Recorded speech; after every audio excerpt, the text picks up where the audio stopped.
Bismillahirrahmanirrahim.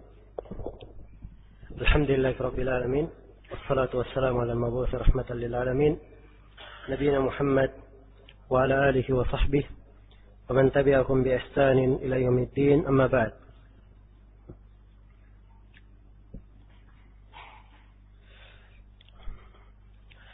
Baik, kita lanjutkan pembahasan Kitab As-Siyam dari kitab Matan Abi Syuja'. Berkata penulis rahimahullahu ta'ala, wa man mata wa alaihi siyamun min ramadhana ut'ima anhu li kulli yawmin mud. Kemudian beliau di sini menjelaskan tentang seorang yang meninggal dan memiliki tunggakan puasa Ramadan. Apa kewajibannya? Kata beliau, siapa yang meninggal wa alaihi siyam, dan dia memiliki tunggakan puasa min Ramadan, dari bulan Ramadan, ut'ima anhu li kulli yawmin mud, maka diberi makan untuknya, yaitu dibayarkan fidyah baginya untuk setiap harinya dengan memberi 1 mud. Iya. Ini pendapat yang disebut di sini oleh penulis, bahwa siapa yang meninggal dan punya tunggakan puasa tidak diganti dengan puasa, tapi diganti dengan memberi makan. Diganti dengan memberi makan. Ini pendapat di kalangan sebagian ulama. Dan ada pendapat yang lebih kuat daripada ini, yang sejalan dengan hadits Rasulullah sallallahu alaihi wasallam, bahwa Rasulullah sallallahu alaihi wasallam bersabda, "Man mata wa alaihi siyam, shama anhu waliyyu." Siapa yang mati, siapa yang meninggal dan dia punya tunggakan puasa, maka puasanya dibayar, dipuasakan oleh walinya. Dan wali yang dimaksud adalah keluarga si mayit dari ahli warisnya. Iya. Jadi kalau misalnya seorang meninggal dan punya tunggakan puasa 30 hari, dan dia memiliki 30 ahli waris, kemudian 30 orang ini mempuasakan untuknya, setiap orang mempuasakan 1 hari, maka hal tersebut telah cukup untuk 30 hari. Sebagaimana yang difatwakan oleh Al-Hasan Al-Basri dan selainnya dalam kejadian ini, dalam contoh yang saya berikan tadi. Iya. Jadi hadits man mata wa alaihi siyam shama anhu waliyuhu ini tegas menunjukkan bahwa siapa yang meninggal dan punya tunggakan puasa dipuasakan oleh walinya. Tidak diberi makan, tapi dipuasakan. Dan tunggakan puasa yang dimaksud di sini ada beberapa pendapat di kalangan ulama. Yang terkuatnya, tunggakan puasa berlaku untuk puasa wajibnya, yang ia telah memiliki kemampuan untuk mengerjakannya. Iya. Karena itu para ulama membagi orang yang meninggal tidak lepas dari 2 keadaan. Orang yang meninggal dan dia memiliki tunggakan puasa tidak lepas dari 2 keadaan. Keadaan yang pertama, dia meninggal dalam keadaan dia belum memiliki kesempatan membayar. Contoh, seorang mendapati bulan Ramadan, di 10 hari terakhir Ramadan dia sakit. Kemudian masuk bulan Syawal, ia masih sakit. Begitu menginjak bulan Dzulqa'dah, ia meninggal. Jadi dia punya tunggakan 10 hari, belum ada kesempatan untuk membayarnya karena masih sakit. Maka orang yang seperti ini gugur terhadapnya kewajiban. Tidak ada kewajiban berpuasa terhadapnya dan tidak ada kewajiban terhadap ahli warisnya untuk membayarkannya. Karena Allah berfirman, la yukallifullahu nafsan illa wus'aha. Allah tidak membebani seseorang kecuali sesuai dengan usahanya. Fattaqullaha mastata'tum, bertakwalah kepada Allah sesuai dengan kemampuan kalian. Dan ini di luar kemampuannya. Keadaan yang kedua, kalau dia meninggal dalam keadaan ia telah memiliki kesempatan untuk menggantinya. Contoh, dia sakit di bulan Ramadan 10 hari. Masuk bulan Syawal, bulan Dzulqa'dah, bulan Dzulhijjah, dia sehat. Di bulan Muharram dia meninggal. Meninggal dalam keadaan dia punya waktu 3 bulan untuk membayar. Nah, inilah yang kita bahas tadi, bahwa puasanya digantikan oleh siapa? Digantikan oleh walinya. Ini kesimpulan yang terkuat untuk pembahasan ini. Walaupun penulis di sini beliau menguatkan pendapat yang lain. Baik.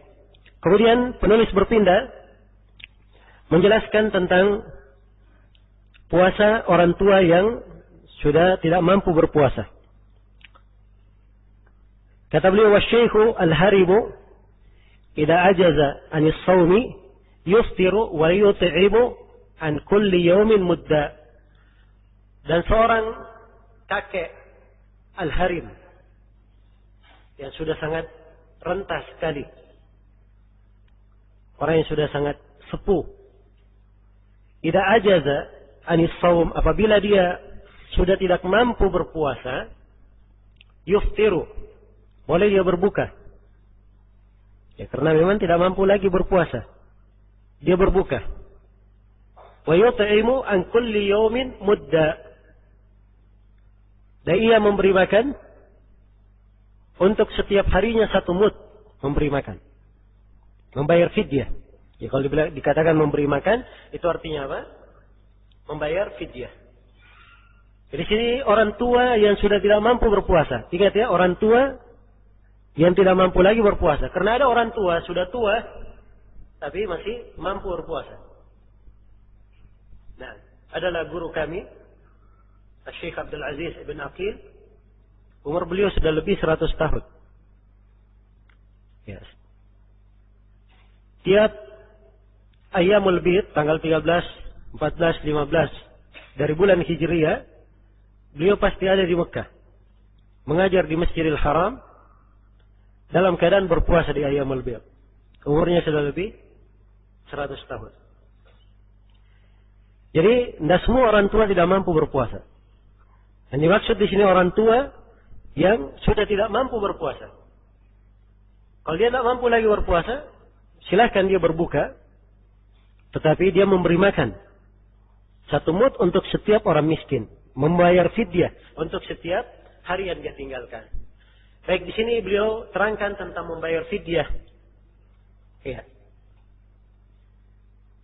Bagi orang tua yang sudah tidak mampu berpuasa. Dan ini masuk ke dalam keumuman ayat, wa 'alal ladzina yutiqunahu fidyatun ta'amu miskin. Bagi siapa yang punya kemampuan berpuasa, kemudian dia berbuka, maka dia membayar fidyah, yaitu dengan memberi makan 1 orang miskin. Ini ayat dahulu untuk kaum muslimin di awal-awal Islam. Awal-awal disyariatkannya puasa, diberi keringanan. Siapa yang ingin berbuka, boleh berbuka, tapi dia membayar fidyah. Namun syariat ini dihapus setelah itu. Dihapus oleh firman Allah Subhanahu wa taala, "Faman syahida minkum asy-syahra falyasum." Siapa yang menyaksikan bulan di antara kalian, hendaknya dia berpuasa. Begitu hukum ayat ini terhapus, tidak seluruh kandungannya terhapus, diperkecualikan darinya beberapa orang. Karena itu kata Ibnu Abbas radhiyallahu taala anhu di dalam menafsirkan ayat, sebagaimana dalam riwayat Ibnu Jarud dan selainnya, Dan penafsiran Ibnu Abbas ini memiliki hukum hadits marfu. Ibnu Abbas berkata bahwa ini ayat terhapus hukumnya kecuali untuk 4 orang. Jadi terhapus hukumnya kecuali untuk siapa? 4 orang.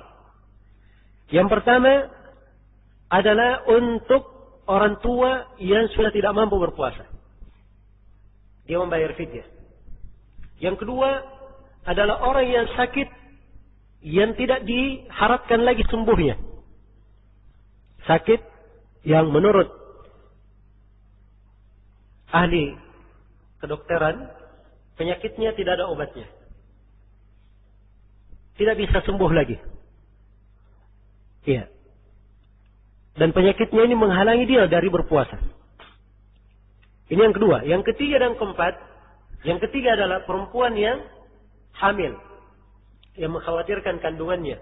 Dan yang keempat adalah perempuan yang menyusui. Yang mengkhawatirkan anak yang dia susui. Jadi ini 4 orang yang diperkecualikan membayar fidyah.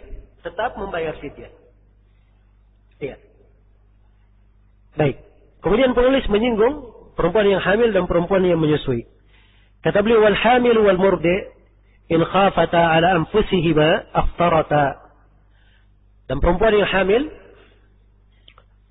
serta perempuan yang menyusui, kalau keduanya khawatir terhadap diri-diri mereka berdua, keduanya boleh berbuka, tapi keduanya membayar qada.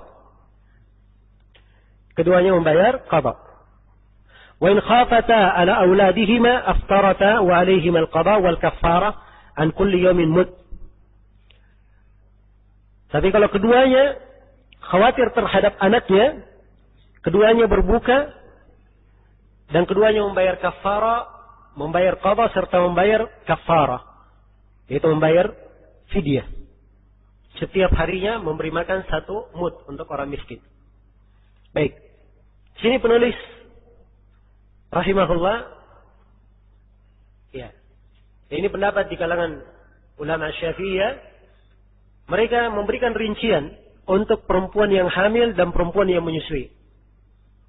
Jadi punya rincian dalam perempuan hamil dan perempuan menyusui. Rinciannya sebagai berikut. Kalau perempuan hamil dan menyusui, mereka berbuka karena alasan kemaslahatan diri sendiri, maka kewajibannya membayar qada saja. Sebab ini dihukum orang yang sakit. Dihukum orang yang apa? Orang yang sakit. Dan orang yang sakit kewajibannya apa kalau dia sakit? Kewajibannya hanya membayar qada saja. Ya, insyaallah akan datang ya penyebutannya. Dia hanya membayar qada saja kalau dia sakit. Ya. Maka seorang perempuan dia menyusui. Anaknya kalau tidak disusui, tidak ada masalah. Mungkin sudah bisa mengkonsumsi makanan dari selain air susu ibu. Tidak membahayakannya. Tapi si ibu sendiri, dia berbuka. Karena kemaslahatan dirinya. Maka di sini dia dianggap orang sakit. Dianggap orang yang apa? Orang yang sakit. Ya. Karena itu wajib membayar qada. Tapi kalau misalnya ya, perempuan yang menyusui ini, dia berbuka karena khawatir akan anaknya. Kalau dia misalnya berpuasa, akan menyebabkan ASI-nya berkurang, atau tidak keluar, dan ini membahayakan anak. Dia berbuka karena membahayakan anaknya. Ya, maka di sini kewajibannya 2. Dia membayar qada dan membayar fidyah. Membayar qada dan membayar fidyah. Ini pendapat penulis. Demikian pula bagi perempuan yang hamil. Kalau dia hamil, khawatir terhadap dirinya, maka hukum orang sakit. Tapi kalau dia hamil, lalu berbuka karena khawatir terhadap dirinya, hukumnya hukum orang sakit. Dia bayar apa tadi? Qada saja. Tapi kalau dia berbuka khawatir terhadap janin yang dia kandung, maka di sini dia apa? Bayar qada dan bayar fidyah. Ya. Baik. Ini saya pahamkan dulu pendapat dari penulis rahimahullah. Dan ada pendapat yang lebih kuat daripada ini.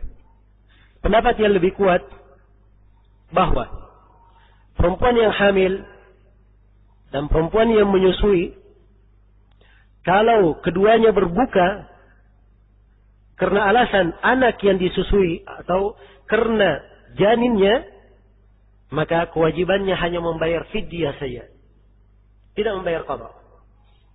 Iya. Sebab ini yang diperkecualikan dari ayat dalam penafsiran Ibnu Abbas. Dan ini nafs yang paling baik di dalam masalah ini.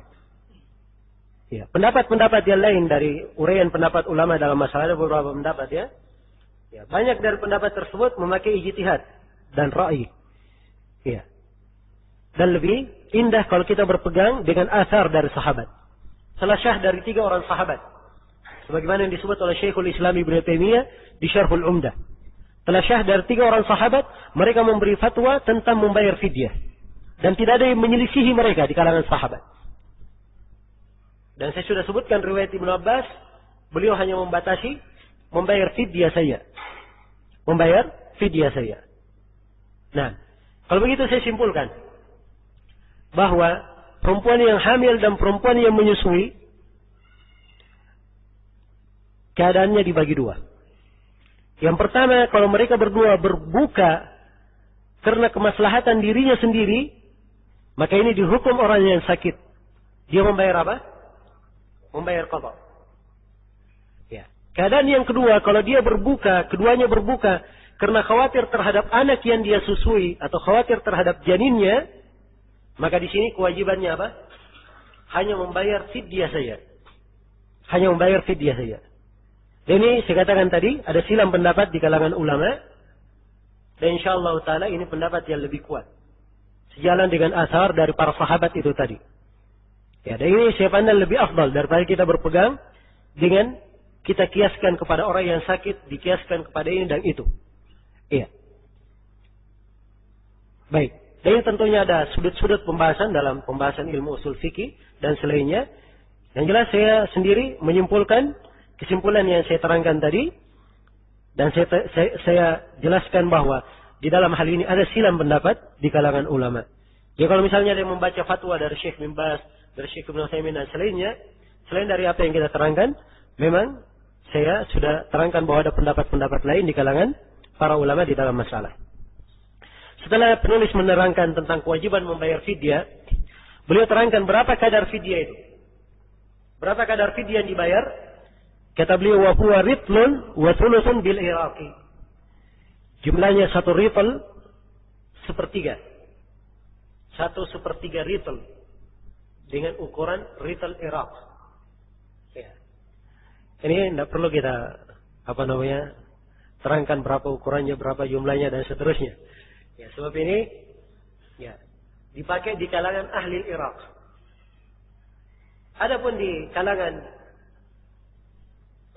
penduduk negeri yang lainnya, mereka menghitung dengan hitungan di negerinya sendiri.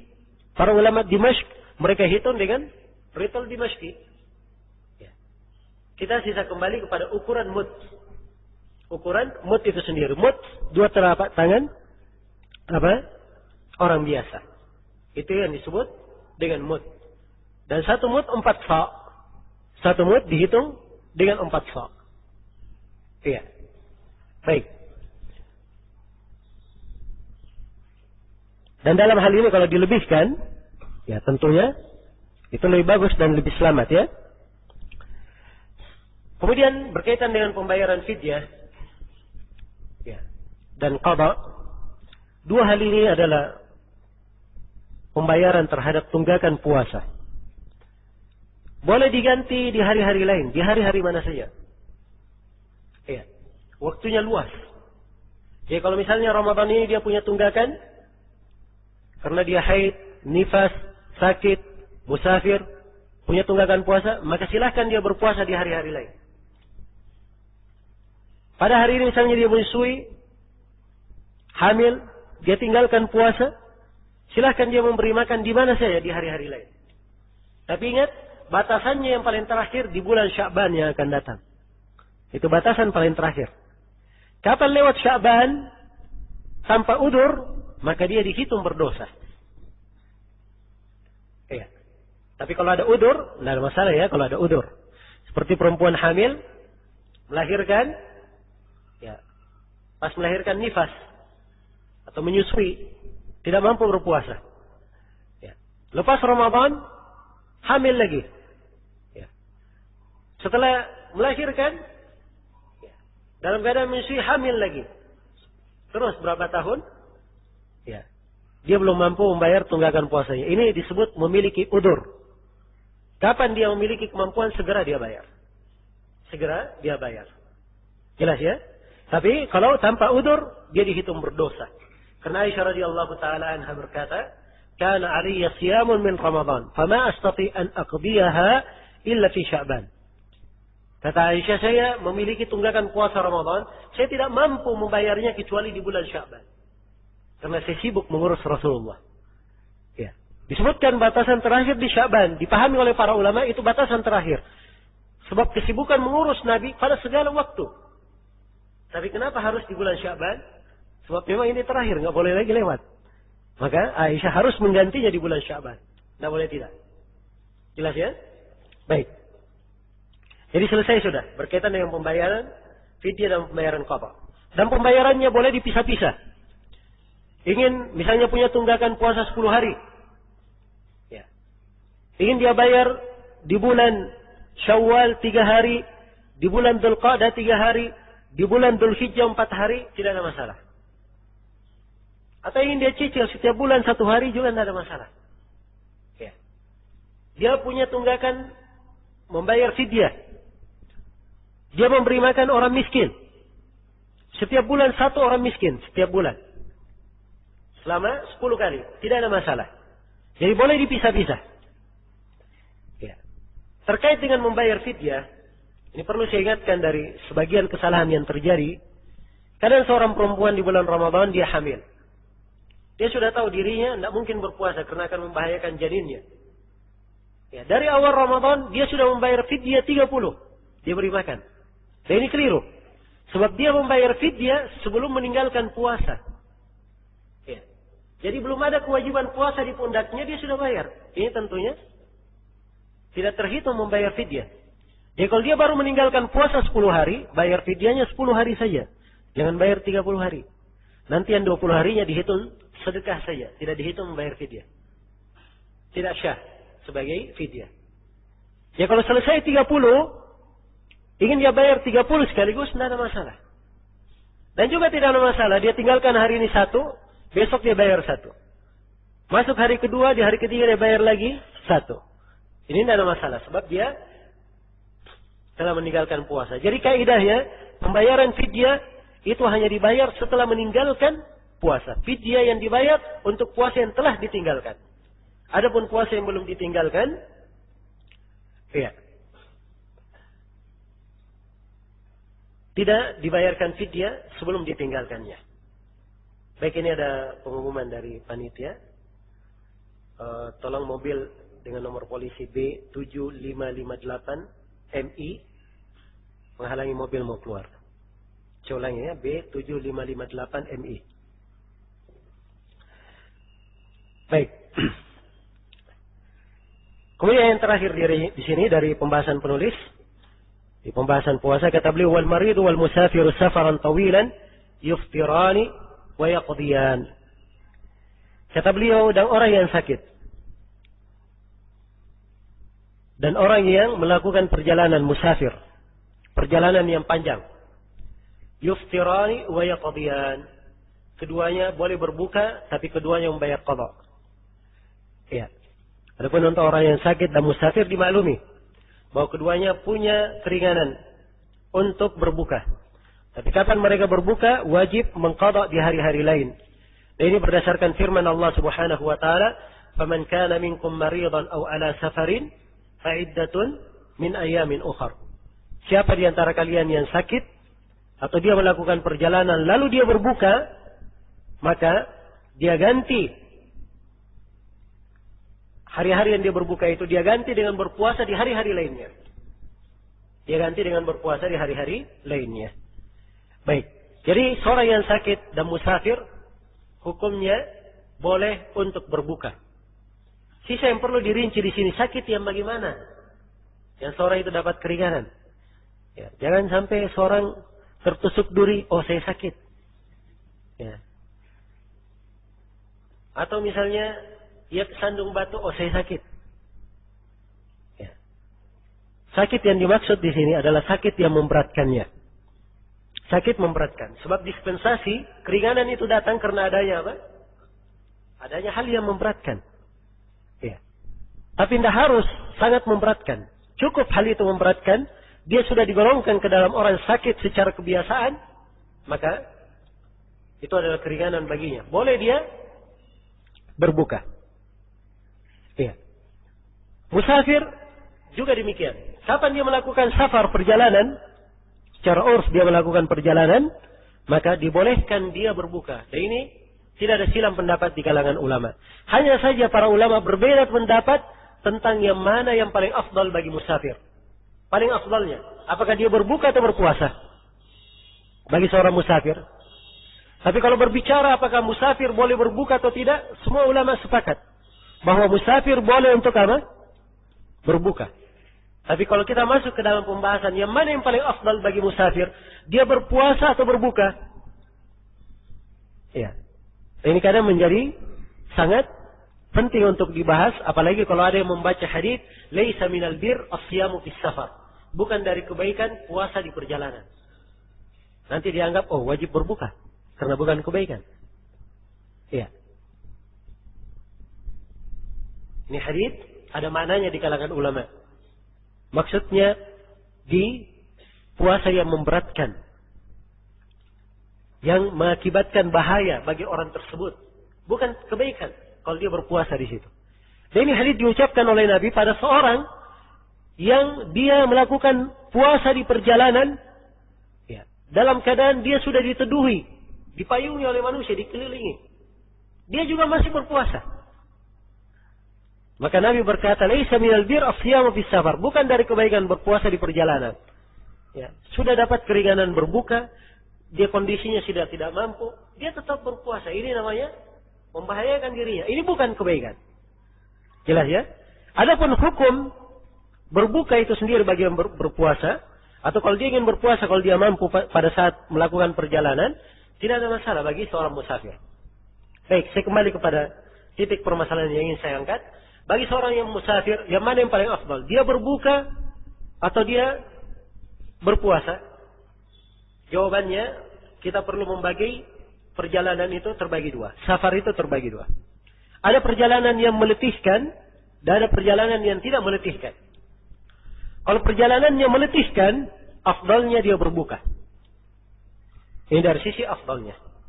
Karena Nabi memerintah bagi orang yang letih, tidak sanggup, ya, untuk berbuka. Dalam banyak hadis. Tapi bagi siapa yang merasa memiliki kemampuan dan tetap ingin berpuasa, tidak ada masalah, tidak dilarang. Karena Nabi di perjalanan Fathu Mekah, dan waktu itu di bulan Ramadan, seluruh para sahabat berbuka, kecuali Nabi dan Abu Rawahah. Keduanya berpuasa. Dan di sebagian riwayat Nabi dilihat di sebagian tempat, beliau menuangkan air di atas kepalanya, saking panasnya. Dan tidak ada yang berpuasa di hari itu kecuali Nabi Sallallahu Alaihi Wasallam. Menunjukkan bahwa puasa bagi di kondisi yang meletihkan, kalau dia mampu, tidak dilarang. Tapi yang paling afdalnya dia apa? Dia berbuka. Ini perjalanan kalau meletihkan. Yang kedua, kalau perjalanannya tidak meletihkan. Kalau perjalanan tidak meletihkan, maka afdalnya adalah dia berpuasa. Itu yang paling afdal. Sebab itu lebih melepaskan tanggung jawabnya, lebih sejalan dengan makna Ramadan. Iya. Dan sepanjang tidak meletihkan, itu adalah hal yang ringan baginya. Hal yang ringan baginya. Maka itu yang paling afdal untuk dirinya. Ini kesimpulan tentang puasa bagi musafir. Baik, dengan ini selesai sudah kita membahas hukum-hukum seputar puasa dari Kitabus Shiyam yang terurai dalam buku Al-Ghaya wa Taqrib karya Abu Syuja rahimahullahu ta'ala. Nah,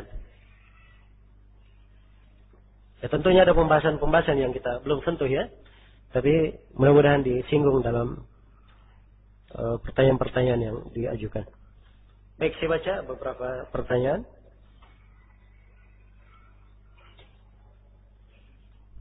Empat kerusakan ilmu hisab dalam tentukan Ramadan. Belum lengkap. Ustaz baru jelaskan 2. Oh iya. Baik, saya sudah terangkan tadi 2. 2 yang saya terangkan tadi apa? Yang pertama menyelisihi Al-Quran dan Hadits. Yang kedua, menggunakan ilmu hisab dalam penentuan awal bulan.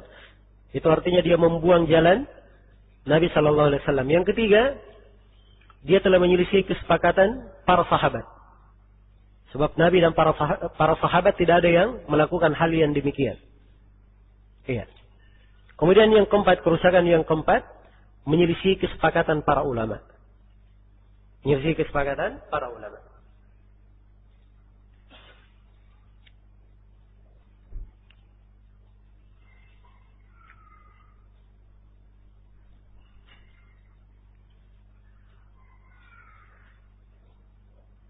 Ana punya keinginan mendapatkan banyak kesempatan ta'lim, tapi di tempat ana hanya terdapat sedikit kesempatan ta'lim. Apakah ana harus pindah ke tempat yang lebih banyak terdapat ta'lim, sedangkan kondisi ekonomi pas-pasan? Bagaimana nasihat Ustaz? Ya, semoga Allah Subhanahu wa taala memberikan balasan yang baik untuk saudara kita yang bertanya terhadap niat yang baik, dan semoga Allah Subhanahu wa taala memberikan kelapangan untuk kita semua. Tentunya setiap hamba diberikan oleh Allah Subhanahu wa taala kewajiban sesuai dengan kemampuannya. Allah berfirman, "Fattaqullaha mastata'tum." Bertakwalah kepada Allah sesuai dengan kemampuan kalian. Dan Allah berfirman, "La yukallifullahu nafsan illa wus'aha." Allah tidak membebani seorang kecuali sesuai dengan kemampuannya. Maka sepanjang hanya itu yang dia mampu, maka dia syukuri apa yang Allah Subhanahu wa taala berikan kepadanya dari kesempatan. Banyak orang yang ingin belajar ilmu agama, tapi sama sekali tidak ada kesempatan.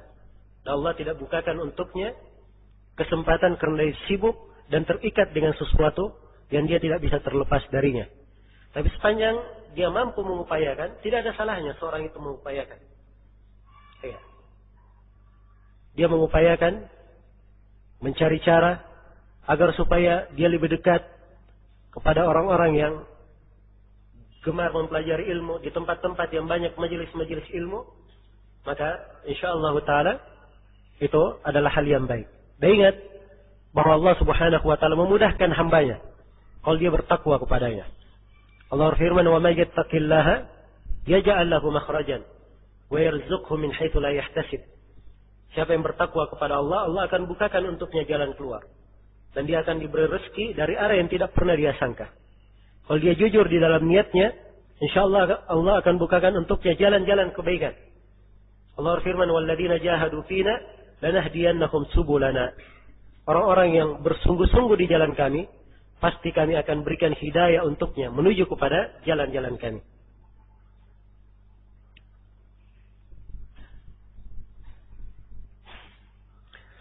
Anda pernah mendengar bahwa seandainya pemerintah memakai cara hisab dalam menentukan awal Ramadan, kita tetap wajib ikut pemerintah. Ya, ini silam pendapat di kalangan para ulama.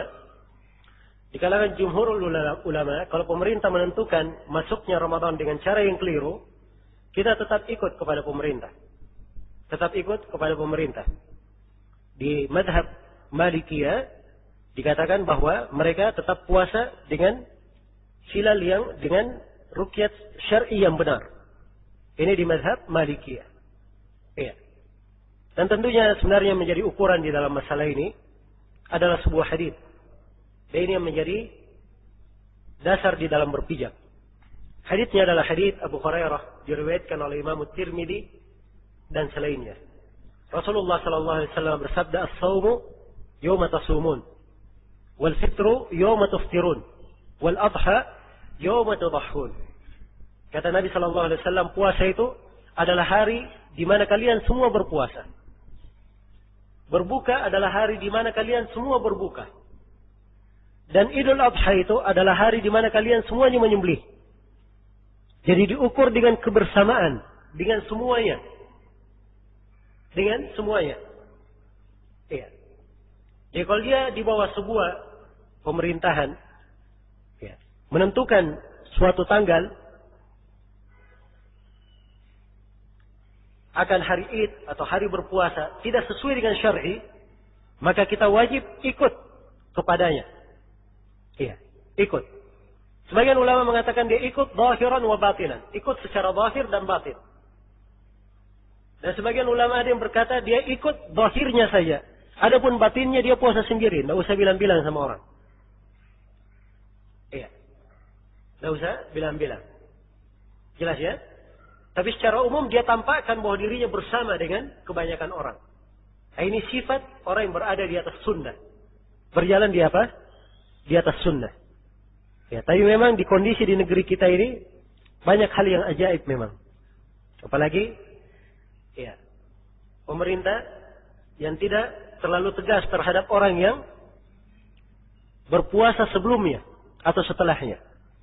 Ya, kadang pemerintah menyatakan tidak ada masalah semuanya. Ya, kalau dikatakan tidak ada masalah semuanya, ya itu artinya ada keluasan. Ya. Kalau pemerintah menentukan dengan cara hisab, kita ikuti cara ruqyat hilal, tidak ada masalah. Karena asalnya dia bolehkan semuanya. Apalagi di sebagian negeri, ada sebagian negeri, pemerintah daerah berbeda dengan pemerintah pusat. Ya. Kita ikut yang mana? Semuanya pemerintah. Hah? Maka di sini dalam memposisikan hadis, seorang harus pandai meletakkan bahwa awal berpuasa, hari Idul Fitri, Idul Adha, itu harus ikut kepada kebanyakan orang. Ikut kepada kebanyakan manusia. Dan disinilah posisi syariat kita. Dari ciri umum di dalam syariat kita adalah menjaga kebersamaan, menjaga persatuan. Iya. Hal-hal yang bisa merusak persatuan tersebut, walaupun ada maslahatnya, kadang ditinggalkan maslahat itu. Karena maslahat persatuan lebih besar daripada itu. Dan ini kaidah ya. Karena itu Syekhul Islam Ibnu Taimiyah memberi fatwa, kalau seorang berada di tengah masyarakat, kebanyakan masyarakat itu kalau sholat, baca Al-Fatihah, dia jaharkan Bismillahirrahmanirrahim.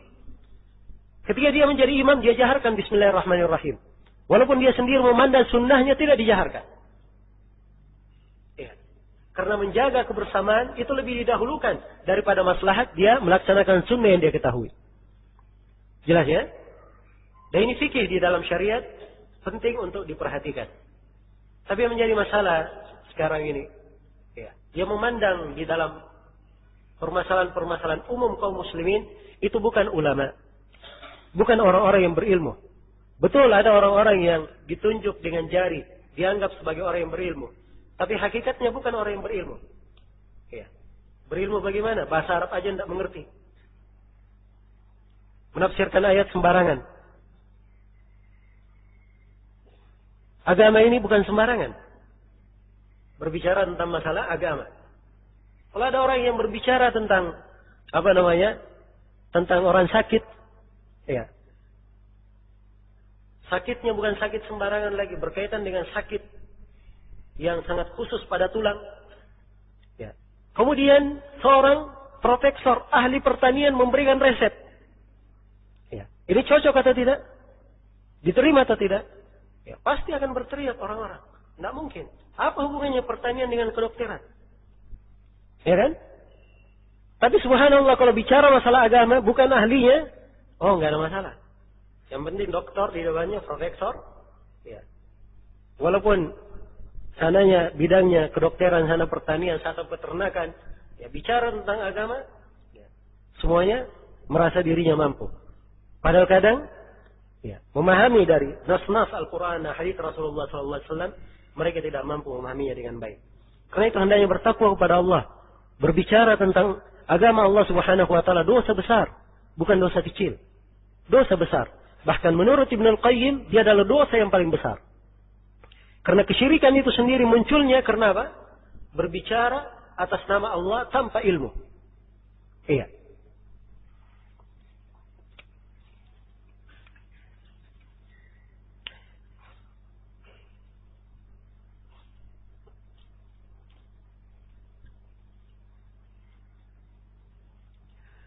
Istri saya punya hutang puasa Ramadan tahun lalu. Belum tuntas dia mengqadha. Pada bulan Sya'ban tahun ini dia keburu hamil dan merasa tidak sanggup menuntaskan qadanya. Apa yang harus dia lakukan sebelum masuk Ramadan tahun ini? Apakah bayar fidyah saja atau harus qadha? Nah, kalau kewajibannya dia mengqadha, mengganti puasa, kewajibannya mengganti puasa, tidak boleh dibayar fidyah. Ya, jadi kalau misalnya seperti yang disebut di sini, baru dia bayar sebagian keburu hamil, maka yang sebagian ini ditunggu. Kapan dia sudah melahirkan, punya kesempatan lagi, segera dia bayar qadanya.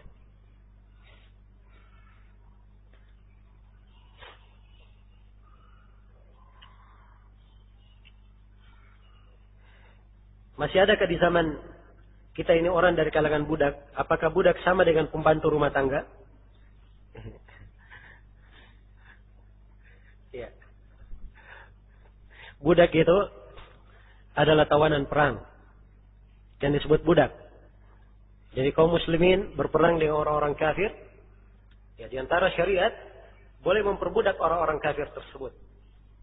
Laki-laki maupun perempuan, dan hikmahnya sangat banyak di dalam syariat. Dan dimaklumi bahwa perbudakan ini bukan hanya ada di syariat umat Islam, ada di syariat agama yang lainnya. Ya.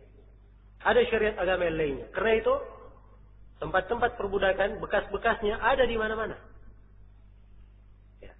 Jelas ya? Ada di syariat agama yang lain. Hanya saja di dalam syariat kita diatur dengan sangat indahnya, penuh dengan hikmah dan kebijaksanaan. Ya. Nah, orang yang tidak mempelajari syariat Islam tentang perbudakan, dia hanya dengar dalam Islam boleh diperbudak, dia anggap ini terlalu keras, terlalu bertentangan dengan pri kemanusiaan. Ya. Tapi dia tidak mengenal bagaimana syariat Islam dalam hal ini.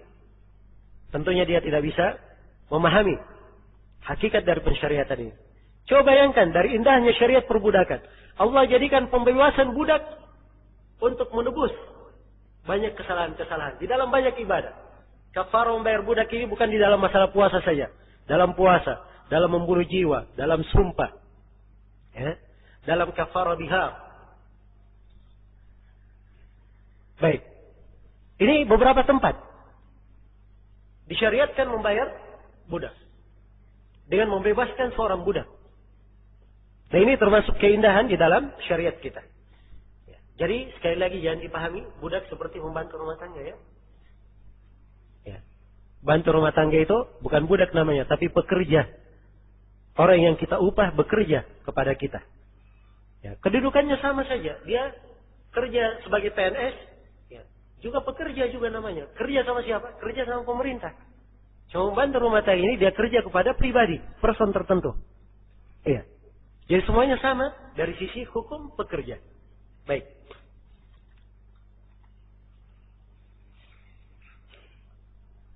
Bagaimana tata cara pembayaran fidyah untuk ibu hamil dan menyusui? Saya sudah terangkan tadi ya sebagian pembahasan. Kalau ada yang pertanyaan khusus yang ingin ditanyakan tidak ada masalah. Tapi ketentuan umum saya sudah terangkan. Apakah pembayaran fidyah dilakukan setelah bulan Ramadan? Tidak mesti dilakukan setelah bulan Ramadan. Tapi saya terangkan tadi kaidahnya, membayar fidyah setelah apa? Setelah meninggalkan puasa. Ya kalau di Ramadan ini misalnya sudah berlalu 7 hari. Ya, kita di hari ke-8 ya. Sudah berlalu 7 hari. Dia ingin bayar 7 hari di hari ini, hari ke-8, tidak ada masalah. Sebab dia sudah apa? Sudah meninggalkan 7 hari.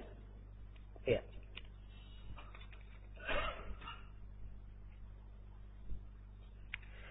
Pada saat makan sahur, makanan belum habis dimakan. Adzan sudah terdengar.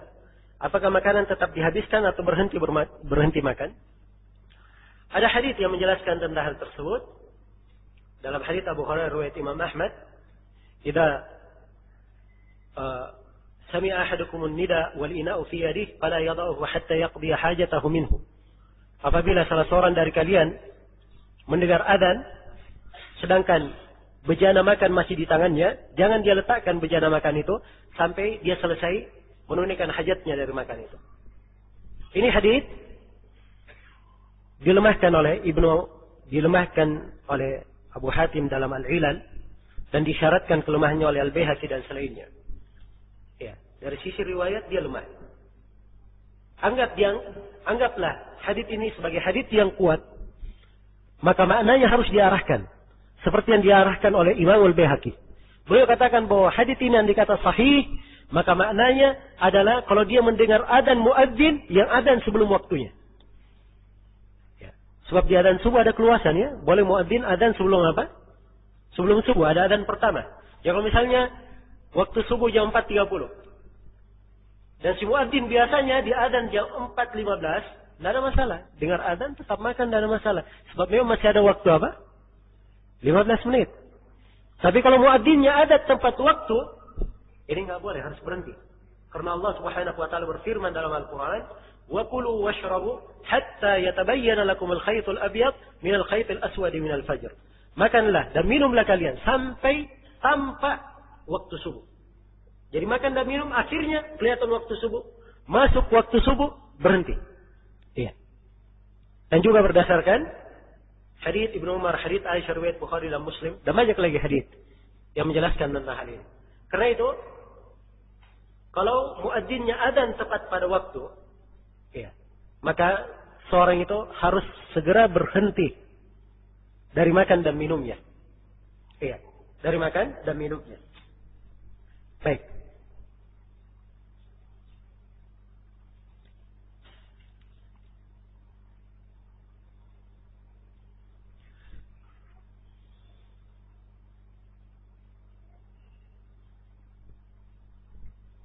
Apakah seorang yang tidak berpuasa karena udzur yang syar'i, akan tetapi tetap menggantinya di hari lain atau fidyah, tetap mendapatkan keutamaan puasa seperti hadits man shoma ramadhana imanan wa ihtisaban ghufira lahu ma taqaddama min dhanbi?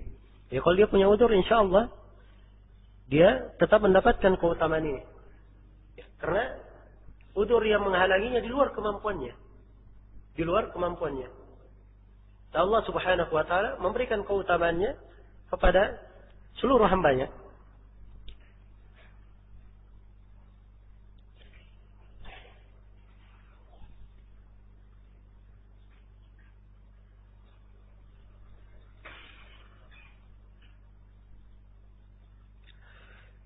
Apabila seorang wanita karena kesibukan hamil dan menyusui sehingga tidak bisa mengqadha puasa hingga akhir bulan Sya'ban, dan ketika hendak mengqadha datang haid hingga masuk Ramadan, apakah baginya kafarah? Ya, ini maksudnya dia memiliki tunggakan, ya, karena hamil dan atau menyusui. Kalau seorang yang hamil dan menyusui, kewajibannya membayar fidyah, ya. Dan membayar fidyah itu boleh dibayar walaupun di bulan Ramadan sekarang tetap dia bayar. Iya. Tapi kalau yang dia maksud dia punya tunggakan puasa karena selain hamil dan menyusui belum dia bayar, kemudian masuk Ramadan, maka dia bayar nanti setelah Ramadan.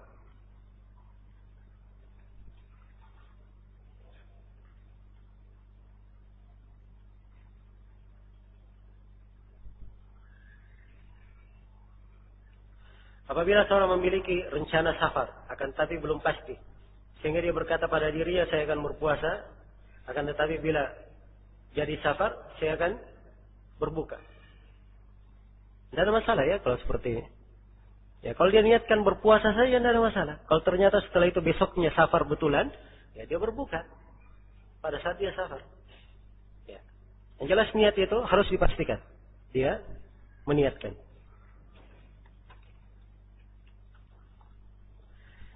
Berdasarkan hadis Zaid, apakah akhir waktu sahur pada adzan subuh atau pada iqamah untuk salat? Akhir waktu sahur adalah pada adzan subuh, ketika telah terbit fajar subuh. Nah, ini saya lupa terangkan, ya, bahwa kebiasaan di tengah masyarakat kita yang disebut dengan nama imsakiyah Ramadan. Jadwal imsak. Jadwal imsak 10 menit atau 15 menit sebelum apa? Sebelum adzan. Ini adalah hal yang tidak ada dalilnya. Ya. Karena Allah menghalalkan boleh makan sampai adzan. Kenapa dia haramkan 10 menit dan 15 menit ini untuk manusia? Disebut dengan jadwal imsakiyah. Apa hukum berkumur-kumur wudu pada saat puasa? Khawatir ada air masuk. Boleh saja berkumur-kumur, tidak dilarang. Karena Rasulullah memerintah berwudu dan mengajarkan wudu dengan berkumur-kumur. Dan beliau tidak membedakan antara orang yang berpuasa dan tidak berpuasa. Iya. Karena itu diperbolehkan. Kalau misalnya masuk ke tenggorokannya di luar kesengajaannya, Ya. Maka tidak ada masalah. Tidak ada masalah. Seorang berkumur-kumur misalnya wajar biasa, tapi tanpa dia sadari ada yang masuk ke tenggorokan, ini insyaallah taala tidak ada masalah. Demikian pula bagi orang yang berpuasa, boleh dia mandi. Ya. Mandi 3 kali sehari pun tidak ada masalah. Dia mau berenang juga tidak ada masalah. Yang penting jangan sampai ada air yang masuk ke dalam lehernya. Itu saja. Kemudian sini ada yang bertanya apa hukum menggosok gigi. Ya, tidak ada larangan ya dalam menggosok gigi, diperbolehkan. Hanya saja kalau dia menggosoknya menggunakan kayu siwak, itu lebih afdal. Kalau digosok pakai gosok gigi dan menggunakan pasta gigi, disyaratkan pada pasta gigi itu bukan pasta gigi yang mengandung bau kuat bisa masuk ke pencernaan. Pasta gigi yang tidak memiliki bau yang kuat, yang bau memiliki bau yang ringan saja. Baik.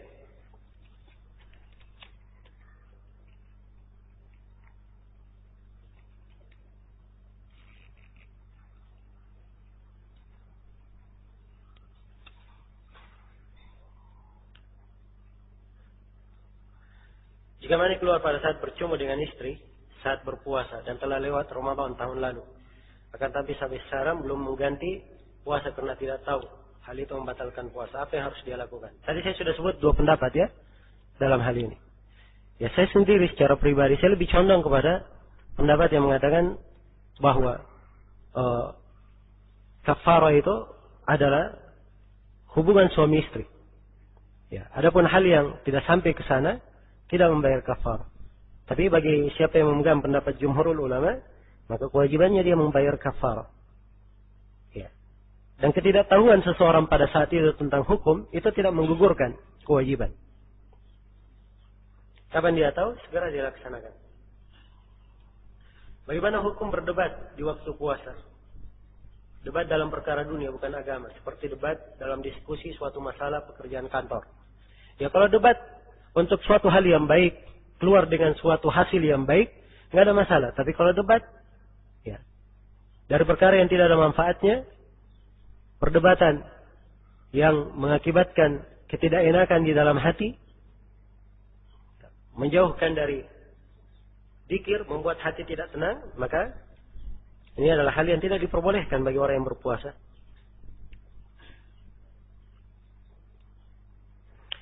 Apakah berdoa ketika berbuka atau sholat lail itu mengangkat kedua tangan atau tidak? Kalau dia ingin mengangkat kedua tangan, tidak ada masalah. Iya. Sebab ini dari tempat-tempat yang tidak diterangkan. Ada larangan di situ. Dan Nabi memberikan ketentuan umum tentang syariat berdoa di situ. Maka insyaallah taala kalau mengangkat tangan tidak ada masalah. Tercakup di dalam hadits-hadits umum tentang kesunahan mengangkat tangan ketika berdoa. Innallaha hayyun karim yastahyi min 'abdihi idza rafa'a ilaihi yadayhi ay yaruddahuma sifran khaibataini. Sungguhnya Allah Maha Pemalu lagi Maha Mulia. Allah malu menolak doa seorang hamba yang mengangkat kedua tangannya. Ya, dikembalikan kedua tangan itu dalam keadaan kosong, tidak mendapatkan apa-apa. Nah, makanya dari hadits yang menunjukkan tentang keutamaan doa mengangkat tangan. Apakah duduk tasyahud pada salat witir yang 3 rakaat duduknya iftirash atau tawarruk? Kaidahnya kalau salat hanya 1 kali tasyahud, duduknya duduk iftirash. Kalau salatnya ada 2 tasyahud, maka di tasyahud pertama duduk iftirash, di tasyahud kedua duduk apa? Duduk tawarruk. Berapapun jumlah rakaat salat itu. Jelas ya? Witir itu boleh 1 rakaat, boleh 3 rakaat, boleh 5 rakaat, boleh 7 rakaat, boleh 9 rakaat, boleh 11 rakaat sekaligus. 1 kali salam tidak ada masalah. Kalau dia 1 kali salam, maka duduknya duduk apa? Duduk iftirash, seperti duduk tasyahud pertama. Iya. Dan perlu saya ingatkan ya bahwa witir yang 3 rakaat di kebanyakan masyarakat kita, 3 rakaat sekaligus ya. Iya. Ini sebenarnya ada 2 kaifiat dalam hadis. Boleh 3 rakaat sekaligus dan boleh 2 rakaat salam kemudian 1 rakaat salam. Ini 2 hal, dua-duanya ada di dalam hadis. Rasulullah sallallahu alaihi wasallam.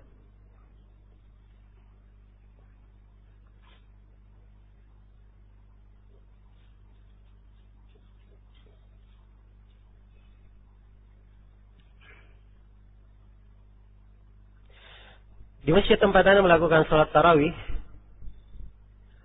imam masjid melaksanakan kunut semalam dan seterusnya. Imam masjid melaksanakan kunut dalam salat witirnya. Kunut ini sesuai dengan sunnah kah? Apakah sesuai dengan sunnah? Alasannya untuk mendoakan muslimin di Suriah dan Myanmar. Ya, kunut disyariatkan ya di salat witir. Disyariatkan di salat witir. Dan syariatnya dari awal Ramadan. Ya, memang bukan kewajiban, tapi disyariatkan pada seluruh Ramadan. Dan bacaan kunut yang diajarkan kepada Al-Hasan bin Ali, Nabi berkata supaya membaca Allahumma hdini fiman hadait. Ini kalau dia sendiri ya, tapi kalau dia sebagai imam, Allahumma hdina fiman hadait, wa afina fiman afait, wa tawallana fiman tawallait, wa barik lana fima afait, wa qina syarra ma qadait, fa innaka taqdi wa la yuqda alaik, innahu la yu'izzu man adait, wa la yadhillu man walait, tabarakta Rabbana wa ta'ala. Itu doa kunut yang diwajarkan kepada Al-Hasan bin Ali. Ini kunut witir namanya. Tapi yang disebut oleh penanya di sini, ini namanya kunut nazilah. Kunut karena terjadi musibah di tengah apa? Kaum muslimin. Kalau doa ini dimasukkan di kunut witir, boleh atau tidak? Ini pembahasannya kembali ke dalam pembahasan apakah di kunut witir itu boleh ada tambahan doa lain selain dari yang diajarkan kepada Al-Hasan bin Ali atau tidak? Dan jawabannya boleh saja. Boleh saja, tapi afdalnya adalah terbatas dengan apa yang diajarkan oleh siapa? Nabi kepada Al-Hasan bin Ali. Ya. Jadi, kalau saya simpulkan apa yang ditanyakan oleh penanya di sini, itu hanya hal yang menyelisih yang paling afdal. Perbuatan boleh, tapi menyelisih yang lebih afdalnya. Ya.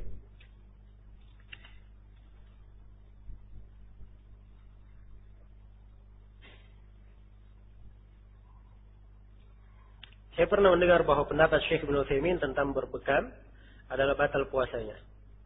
Ya, saya sudah terangkan ya. Memang di dalam berbekam itu ada silang pendapat di kalangan para ulama. Ada yang mengatakan batal secara mutlak, ada yang mengatakan tidak batal secara mutlak, dan ada yang merinci. Dan merincinya pun berbeda macam cara mereka merinci. Tapi kesimpulannya saya sudah simpulkan, itu yang saya sampaikan. Ya. Sesuai dengan apa yang saya ketahui.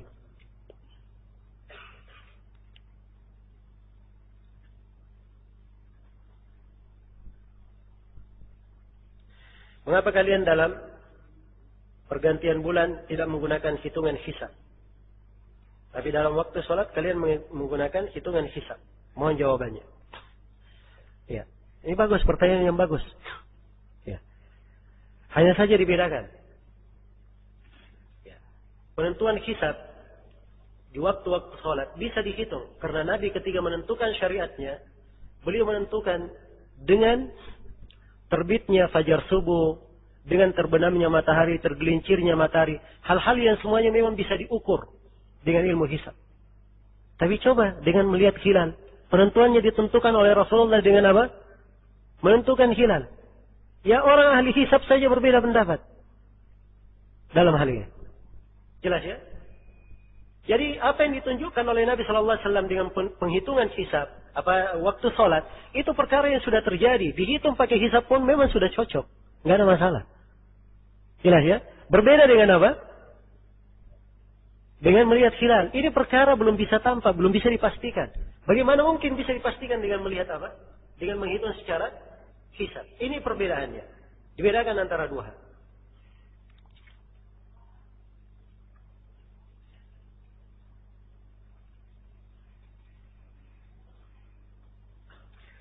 Bila ada seorang yang baru mengilmui bahwa jima di siang hari bulan Ramadan itu terlarang, apakah ia wajib mengqadha dan membayar kafar sedangkan ia sudah melakukan pelanggaran tersebut selama bertahun-tahun? Ya. Kalau dia melakukannya selama bertahun-tahun, itu tidak menggugurkan mengqadha dan membayar kafar yang sudah berjalan. Jadi sekarang dia ingat, ya, saya berikan ketentuannya. Kalau misalnya hubungan suami istri terjadi beberapa kali dalam sehari, itu kafarahnya cuma dihitung sekali. Tapi kalau terjadi di hari yang kedua, maka dihitung 2 kali. Dihitung 2 kali. Jelas ya? Kalau misalnya terjadi beberapa kali selama bertahun-tahun, kalau dia bisa mengira-ngira, maka dia hitung dengan perkiraan tidak ada masalah. Dia hitung dengan perkiraan tidak ada masalah, dia bayar kafarah. Iya. Dia membayar kafarah. Baik. Sebab ini hukum di dalam syariat kita berkaitan dengan masalah pelanggaran ini. Ini tidak gugur dengan seorang tidak mengetahui ilmunya.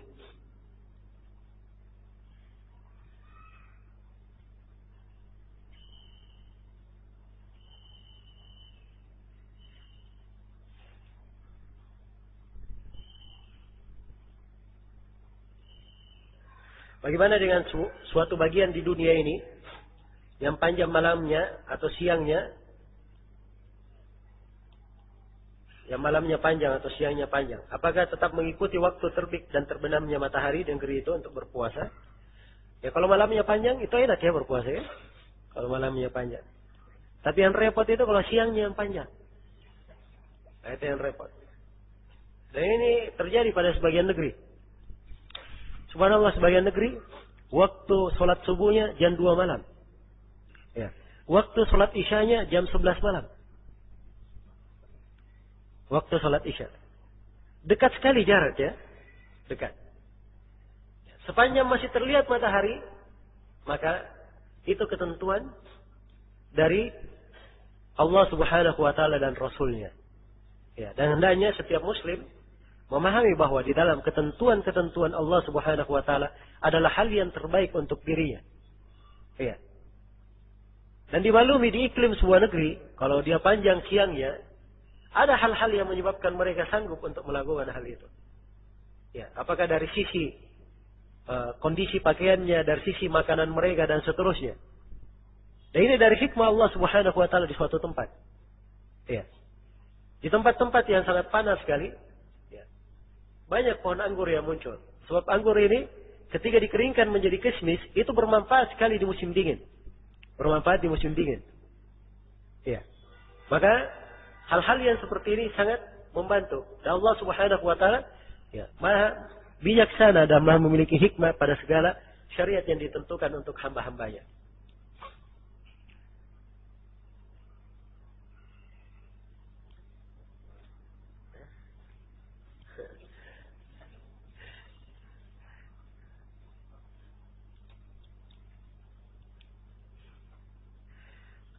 Bila seorang sudah biasa berpuasa normal sesuai dengan daerahnya, namun suatu ketika dia berpindah ke daerah yang malam atau siangnya panjang, dia mengikuti daerah itu atau daerah asalnya. Ya, dia harus mengikuti daerah tempat dia pindah. Ya. Kalau muncul pertanyaan, Ustaz, saya nggak terbiasa. Ya. Saya nggak terbiasa. Ya. Maka di sini dilihat keadaan. Kalau misalnya dia tidak terbiasa, dia tidak mampu mengikuti. Kalau dia tetap berpuasa misalnya akan membahayakan dirinya, membawa kepada kebinasaan. Di sini tidak ada masalah, dia berbuka. Dianggap sebagai orang yang punya udzur. Dia ganti puasanya di hari yang lain. Jelas ya? Yang mirip dengan ini sering juga ditanyakan. Tentang orang yang kerja keras di bulan Ramadan. Dia punya izin berbuka atau tidak kerja keras di bulan Ramadan? Ya. Ini jawaban untuk pertanyaan ini. Sebenarnya ya, berbeda-beda orang yang bertanya itu. Hanya saja saya berikan kaidah umum. Asalnya seorang itu tidak boleh mengganggu puasanya dengan bekerja. Iya. Sebab ini adalah suatu ibadah. Kemudian pekerjaan itu banyak, alhamdulillah. Seorang bisa mencari pekerjaan yang lain yang dengannya menutup rezekinya, dengannya dia mendapatkan rezekinya, ya, menutup hajat keperluan hidupnya, dan dia tetap berpuasa di bulan Ramadan. Iya. Tapi kalau misalnya seorang dihadapkan di kondisi dia tidak bisa terlepas dengan pekerjaan itu, dan dia kalau bekerja tidak akan mampu berpuasa, dipastikan tidak akan mampu berpuasa, ya, maka ini dibolehkan baginya berbuka, dia dianggap sebagai orang yang sakit. Iya. Tapi ini kondisi yang seperti ini saya kira jarang diketemukan.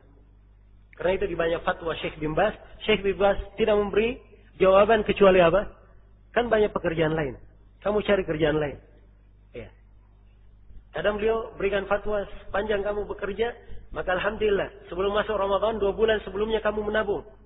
Begitu masuk Ramadan, kamu sisa istirahat saja. Beliau tidak memberikan pilihan lain. Karena kebanyakan orang, ini bukan masalah sebenarnya. Hanya saja Syekh Ibnu Utsaimin memberi fatwa, khusus di kondisi yang dia terjepit, nggak bisa keluar sama sekali. Ya. Kadang sebagian orang terikat dengan kontrak kerja.